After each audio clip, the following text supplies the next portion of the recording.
حسین set بھی مذہب اگر میں کچھ لے جناب وہ شاہکار جس کا انتظار تھا وہ آ گیا آخر کار منظر عام پر، اور پتہ چل گیا جناب اس ملک کے اندر جو تباہی اور بربادی ہے وہ کیسے پھرتی ہے۔ آج اگرچہ سپریم کورٹ آف پاکستان میں انتخابات کے لیے 11 فروری کا جو تاریخ ہے اس کو اناؤنس کر دیا گیا ہے، صدر صاحب نے الیکشن کمیشن کو کہ پنجابی کے اندر کنوں پھڑ کے ایوان صدر تک چھوڑ کے کہہ کے آئے ہیں کہ جناب آپ نے جا کے عارف علوی صاحب کے ساتھ مشاورت کرنی ہے تاکہ آج کے آج میں ہی اس معاملے کو نپٹایا جا سکے۔ لیکن اصل خبر الیکشنز کی تاریخ کے اعلان کے ساتھ ساتھ ایک اور بھی، اور وہ خبر بھی بہت ہی زیادہ اہمیت کی حامل ہے، کیونکہ اسی سپریم کورٹ میں آج ہی کی کارروائی میں 90 دن کے اندر انتخابات کرانے کے چکر میں جناب پاکستان تحریک انصاف کی ایک ایسا مکروہ چہرہ، ایک ایسا ذلیل چہرہ سامنے آیا ہے جس کی انتہا ہی نہیں ملتی، کیونکہ آج پاکستان تحریک انصاف میں عمران خان کے جو وکلا ہیں وہ عارف علوی کو سزائے موت دلوانے کی آخری لیول پر چلے گیا تھا۔ آخری لیول مکھو ٹھپ پروگرام جو تھا نا ان کا، عارف علوی مکھو ٹھپ پروگرام، وہ مکمل زور و شور کے ساتھ جاری تھا، اور آج وہ باضابطہ طور پر تیار ہو کے آئے تھے کہ ہم نے جناب فاضل چیف جسٹس مسٹر جسٹس قاضی فائز عیسیٰ صاحب کو اس بات پر مجبور کر دینا ہے کہ جناب وہ عارف علوی کے خلاف اس نادر موقع سے، پاکستان تحریک انصاف خود کہہ رہی ہے کہ جناب کارروائی کرو، اس موقع سے فائدہ اٹھاتے ہوئے آرٹیکل 6 امپوز کر دیتے، اور اس حد تک جذباتی انداز میں پاکستان تحریک انصاف کے وکیل جناب بیرسٹر علی ظفر صاحب نے قاضی فائز عیسیٰ صاحب کے سامنے موقف پیش کیا کہ جسٹس قاضی فائز عیسیٰ صاحب کو یہ بات کہنا پڑ گئی، ان کو یہ اس بات کا اظہار کرنا پڑ گیا کہ آپ کیوں صدر کے خلاف آرٹیکل 6 لگوانا چاہتے ہیں۔ عارف علوی صاحب کو یہ بات جو ہے نا آج میرا خیال ہے قاضی فائز عیسیٰ صاحب کو یہ احسان یاد رکھنا چاہیے، کیونکہ قاضی فائز عیسیٰ صاحب نے ببانگ دوہل اس بات کا اظہار کیا کہ آپ ہمیں جس طرف لے کے جانا چاہ رہے ہیں ہم اس طرف نہیں جانا چاہ رہے، لیکن اگر آپ ہمیں وہاں پر لے کے جائیں گے، اس دلدل میں اتارنے کی کوشش کریں گے، تو پھر آپ یقین جانیں کہ اس معاملے میں یعنی آئین کی خلاف ورزی کے معاملے میں 90 دن میں انتخابات نہ کرانے کے صورت میں تب آپ ہمیں اس بات پر مجبور کر دیں گے کہ ہم عارف علوی صاحب کو بھی اپنے ساتھ لے کر اس دلدل میں اترے، کیونکہ جو ثواب دید ہے اب تک بھی الیکشنز کی تاریخ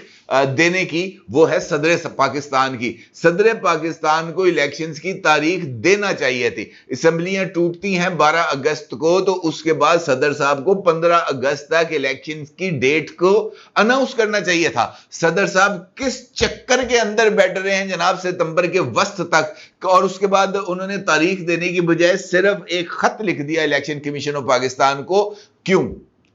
کیا وجہ بنی؟ کیا صدر صاحب نے اپنے آئینی اختیارات کیوں استعمال نہیں کیے؟ اور آئینی اختیارات استعمال نہ کرنے کا مطلب یہ ہے کہ صدر صاحب نے آئین سے روگردانی کی، اور اب اگر 90 دن کے اندر انتخابات نہیں ہو رہے تو اس کی بنیادی وجہ بھی یہی ہے کہ صدر صاحب نے اپنا آئینی فریضہ انجام نہیں دیا۔ اسی لیے جب علی ظفر صاحب کہتے ہیں نا پبا پار کھلو کے عارف وہ جو ہے چیف جسٹس صاحب کو ہول دینے کی کوشش کر رہے تھے، ان کو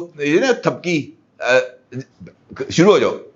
وہ جب یہ کرنے کی کوشش کر رہے تھے تو تب چیف جسٹس نے کہا کہ آپ یہ کہہ رہے ہیں کہ صدر نے تاریخ نہ دے کر آئینی ذمہ داری پوری نہیں کی۔ کیا سپریم کورٹ آئین کے تحت انتخابات کی تاریخ دینے کا اختیار رکھتی ہے؟ اگر تاریخ صدر نے دینا ہے، عدالت کیا انہیں ہدایات دے؟ فرض کریں صدر تاریخ کا اعلان نہ کریں تو کیا ہم ان کے خلاف توہین عدالت کی کارروائی کریں؟ علی ظفر، آپ کے مطابق آپ کہہ رہے ہیں کہ صدر آئین کی خلاف ورزی کے مرتکب ہو رہے ہیں، آپ یہ کہنا چاہ رہے ہیں کہ ہم صدر کے خلاف آرٹیکل 6 لگا دیں؟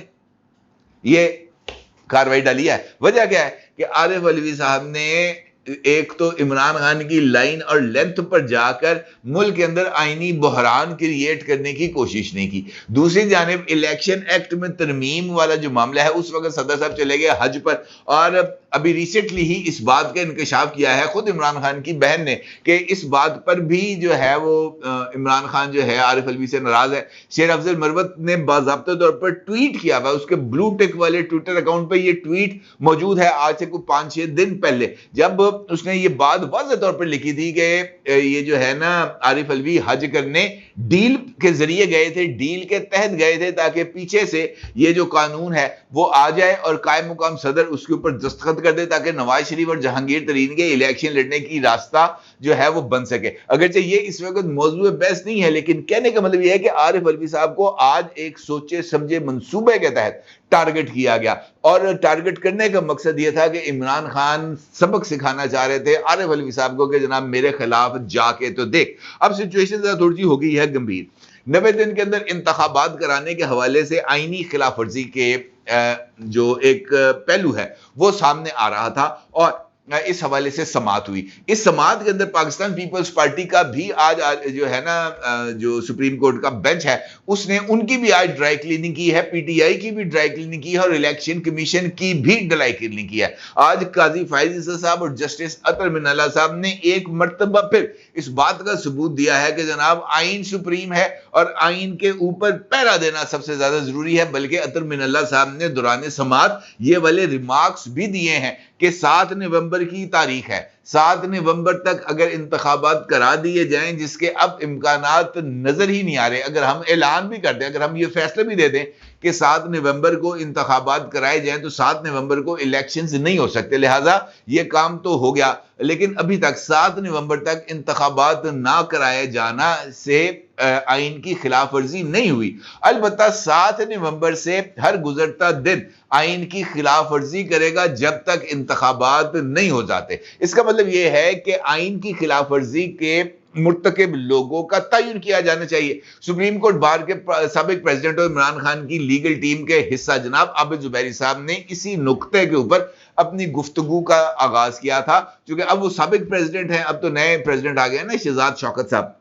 لیکن انہوں نے اسی نقطے کے اوپر اظہار کیا کہ جناب اس آئین کی خلاف ورزی کا ہم نوٹس لینا چاہتے ہیں، اور علی ظفر صاحب نے دلائل کا آغاز ہی کیا اس جملے سے کہ جناب میں پاکستان تحریک انصاف کا وکیل ہوں، مجھے دلائل کا موقع دینا چاہیے، اور اب ہم نے اپنی استدعا کو 90 دن میں انتخابات کرانے تک محدود کر لیا ہے، اور اسمبلیوں کی تحلیل کے 90 دن کے اندر انتخابات ہونا طے ہیں. علی ظفر سے مکالمہ کیا چیف جسٹس نے، اور ان کا یہ کہنا تھا کہ ہم پچھلی سماعت پر بھی یہ بات کہہ چکے ہیں کہ اب 90 دن میں انتخابات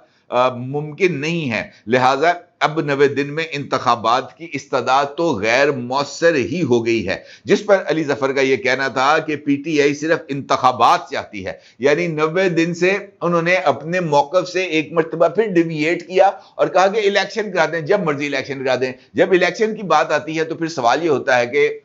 انتخابات کرانے کس نے ہیں؟ تو یقینی طور پر الیکشن کمیشن نے کرانے ہیں. یہاں پر اطہر من اللہ صاحب کی انٹری ہوتی ہے، وہ کہتے ہیں مطالبہ یہ ہے کہ آپ الیکشن کرائیں. وہ کہتے ہیں کہ جناب الیکشن کی تاریخ دینا سپریم کورٹ آف پاکستان کا کام نہیں ہے. یعنی عمر عطا بندیال صاحب نے جو 14 مئی کی انتخابات کی تاریخ دی تھی، آج کے بینچ نے اس فیصلے کو بھی، عمر عطا بندیال صاحب کے فیصلے کو بھی چیلنج کر دیا، اور ان کا یہ کہنا تھا بلکہ غیر مؤثر کر دیا کہ الیکشن کی تاریخ دینا سپریم کورٹ آف پاکستان کا کام نہیں ہے، یہ کام ہے صدر کا، اور صدر کی دی گئی تاریخ پر الیکشن کرانا کام ہے جناب الیکشن کمیشن کا. پھر سوال ہے تو جناب یہ خلاف ورزی کا مرتکب ہوا الیکشن کمیشن، اور اس کے اوپر پھر تقریر شروع کرتے ہیں علی ظفر صاحب بھی، اور جناب وہ جذباتی انداز میں تقریر کرتے ہیں. وہ یہ کہتے ہیں کہ الیکشن ہی ہوں گے تو ملک میں پارلیمنٹ نہیں ہوگی تو قانون نہیں بنیں گے تو اس کے مطابق جو سوسائٹی ہے وہ صحیح دھارے پہ نہیں آئے گی، احتساب کا عمل شروع نہیں ہو پائے گا، چیک اینڈ بیلنس نہیں ہوگا، جو حکومت کرنے کے لیے یا ملک چلانے کے لیے جو قانونی جواز ہے وہ نگرانوں کے پاس نہیں ہے، لہٰذا یہ ٹرانزیشن ہونا بہت زیادہ ضروری ہے. پھر وہ یہ کہتے ہیں انتخابات کی تاریخ دینا اور شیڈول دینا دو الگ الگ چیزیں ہیں. الیکشن کی تاریخ دینے کا معاملہ آئین میں درج ہے. صدر مملکت نے خط لکھا تھا الیکشن کمیشن کو معاونت کے لیے، تو یہیں پر پھر بریک لگ جاتے ہیں. پھر یہیں سے وہ اگلا سلسلہ شروع ہو جاتا ہے جہاں پر صدر کے رول اور پاکستان تحریک انصاف کے وکیل دونوں ہی چیلنج کر دیتے ہیں عارف علوی صاحب کی کیپیسٹی کو. اور یہاں پر ایک اور نقطہ بھی ہے، اور وہ نقطہ بھی سپریم کورٹ آف پاکستان کے سامنے آیا کہ جب یہ بات سامنے آ گئی تھی کہ اب ایک قانون کے ذریعے الیکشن ایکٹ میں ترمیم کے ذریعے انتخابات کی تاریخ دینے کا حق صدر سے لے کر الیکشن کمیشن کو دے دیا گیا ہے، تو صدر نے الیکشن کمیشن کو خط لکھنے کی بجائے یہ جو مشاورتی رول ہے سپریم کورٹ کا، اس کو اجاگر کرتے ہوئے وہ خط سپریم کورٹ آف پاکستان کو کیوں نہیں لکھا، ریفرنس کیوں نہیں بھیجا کہ جناب اس معاملے کی وضاحت کی جانی چاہیے، تاکہ ایک مرتبہ یہ تمام چیزوں کو طے کر لیا جاتا۔ صدر نے اپنا جو خط لکھا الیکشن کمیشن کو، اس کے اندر کسی طرح کی کوئی تاریخ نہیں دی، اور تو اس کا مطلب یہ ہے کہ وہ صدر صاحب نے جو ہے وہ خلاف ورزی کی آئین کی۔ اب یہی وہ نقطہ تھا شاید یہاں پر آ کر اس معاملے نے الجھ جانا تھا، اور الجھنے کا مطلب یہ تھا کہ جان بوجھ کر سچویشن کو اس لیول پر لے کے جانا جہاں پر آ کر ایک تیر سے دو شکار کیے جائیں، عارف علوی صاحب سے جان بھی چھڑائی جائے، اور جناب قاضی فائز عیسیٰ صاحب کے بارے میں اس بات کو پورٹرے کیا جا سکے کہ یہ بغض انہوں نے رکھا تھا، چونکہ عارف علوی نے ان کے خلاف ریفرنس بھیجا تھا، لہذا عارف علوی کے خلاف کارروائی کر کے جو قاضی فائز عیسیٰ صاحب ہیں یہ اپنے سکور کو سیٹل کرنا چاہتے ہیں، اور اس معاملے کی نزاکت کو بینچ نے بہت ہی اچھے انداز میں نہ صرف بھانپا بلکہ اس کو کاؤنٹر کرنے کی بھی کوشش کی۔ الیکشن کمیشن نے ذکر کیا کہ جناب کونسل فار کامن انٹرسٹ کے فیصلے کے مطابق جو ہے ہم اب انتخابات پرانی ووٹر لسٹوں اور پرانی حلقہ بندیوں پر نہیں کرا سکتے تھے، لہٰذا ہمیں نئی حلقہ بندیاں کرانا ضروری تھی، جس پر پیپلز پارٹی کے جو وکیل ہیں جناب فاروق احسن نائک صاحب، ان کی باری آ گئی، وہ آ گئے اور پھر ان کی بھی دھلائی کا آغاز ہو گیا۔ اطہر من اللہ صاحب اور جسٹس قاضی فائز عیسیٰ صاحب نے خوب دل بھر کے دھلائی کی جناب جو ہے فاروق اجتماعی کی، اور یہ کہا کہ جناب یہ جو کونسل فار کامن انٹرسٹ کی میٹنگ تھی اس کے اندر آپ کی ریپرزنٹیشن تھی۔ فاروق اجتماعی صاحب نے تسلیم کیا کہ ہاں جی ہماری ریپرزنٹیشن تھی۔ کون تھا؟ انہوں نے کہا جناب ہمارا وزیر اعلیٰ سندھ تھا، اور اس کے علاوہ 2 وزیر تھے جو اس میٹنگ کے اندر موجود تھے۔ کیا انہوں نے یہ جو ہے مردم شماری کی منظوری نہ دینے کی یا نئی حلقہ بندیاں نہ کرانے کے حوالے سے کوئی رائے دی؟ انہوں نے کہا جناب نہیں دی۔ انہوں نے کہا جی اس کا مطلب یہ ہے کہ انہوں نے حلقہ بندیاں کرانے کے حکومت کے فیصلے کی توثیق کی؟ انہوں نے کہا ہاں جی توثیق کی۔ تو انہوں نے کہا جناب انتخابات کے اس التوا میں آپ بھی اتنے ہی مجرم ہیں جتنا آپ دوسروں کو کہتے ہیں، آپ یہ اجازت نہ دیتے تو یہ جو مردم شماری ہے یہ منظور نہ ہوتی، نہیں حلقہ بندیاں نہ ہوتی۔ لیکن چونکہ اس کے اندر ماضی کی حکومت یعنی شہباز شریف حکومت کا بھی رول ہے کہ انہوں نے یہ قبل از وقت یہ والا کام کیوں نہیں کیا، اس کو کیوں ڈیلے کر کے لے کے آئے۔ اس کا مطلب یہ ہے کہ انتخابات کی تاریخ میں پیپلز پارٹی ہو، سابق گورنمنٹ ہو، پی ٹی آئی ہو، الیکشن کمیشن ہو یا صدر ہو، یہ سب کے سب اس تاخیر کے اندر بنیادی کردار ادا کیا ہے، اور یہ تینوں کے سب فریق اس کے اندر بنیادی ملزم موجود ہے۔ اب اگر آرٹیکل 6 لگے گا اس کا مطلب یہ ہے کہ اب اگر آئین کی خلاف ورزی کی بات ہوگی تو اس کے اندر پی ٹی آئی بھی آئے گی، پیپلز پارٹی بھی آئے گی، نون لیگ بھی آئے گی، سابق حکمران جماعتیں بھی آئیں گے، الیکشن کمیشن بھی آئے گا، اور سب کی بینڈ بجے گی۔ لہذا اب سب کو سکن سیو کرنی ہے، جس پر الیکشن کمیشن آف پاکستان نے 11 فروری کی تاریخ دی کہ جناب ہم 11 فروری بروز اتوار الیکشن 2024 انتخابات کرانے کے لیے تیار ہیں، اگرچہ الیکشن کمیشن آف پاکستان کی طرف سے پہلے 28 جنوری کو انتخابات کرانے کا جو ہے فیصلہ وہ کیا گیا تھا، اور اس کے حوالے سے انہوں نے اپنی ایک پریس ریلیز کے اندر ٹینٹیٹیو ڈیٹ بھی دی تھی کہ جنوری کے آخری ہفتے کے اندر ہم انتخابات کرائیں گے۔ پھر چند اجلاسوں کے اندر بھی یہ جو تاریخ تھی 28 جنوری کی یہ سامنے آئی تھی، لیکن اب یکایک اس کے اندر بھی 2 ہفتے کی توسیع کر دی گئی ہے۔ الیکشن کمیشن کی طرف سے اس بات کا ابھی تک کوئی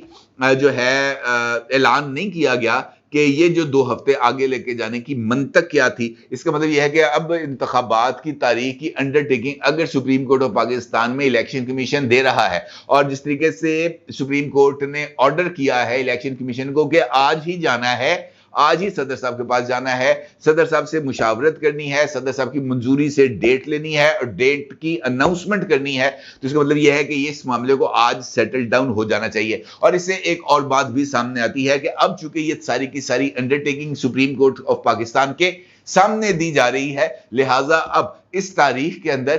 کسی طرح کے رد و بدل کا کوئی امکان نہیں ہے۔ جو تاریخ کا اعلان کیا گیا ہے یعنی 11 فروری، الیکشنز اب 11 فروری کو ہی ہوں گے، کیونکہ اب 11 فروری کو الیکشن نہ ہونے کا نتیجہ کنٹیمپٹ آف کورٹ ہے، اور کنٹیمپٹ آف کورٹ جو ہے وہ بہت ہی زیادہ خطرناک ہو سکتی ہے، کیونکہ اب اس کی شاید اجازت نہ مل سکے۔ اپنے رائے کو ضرور اظہار کیجیے گا۔ آپ کو بہت شکریہ۔ اللہ حافظ۔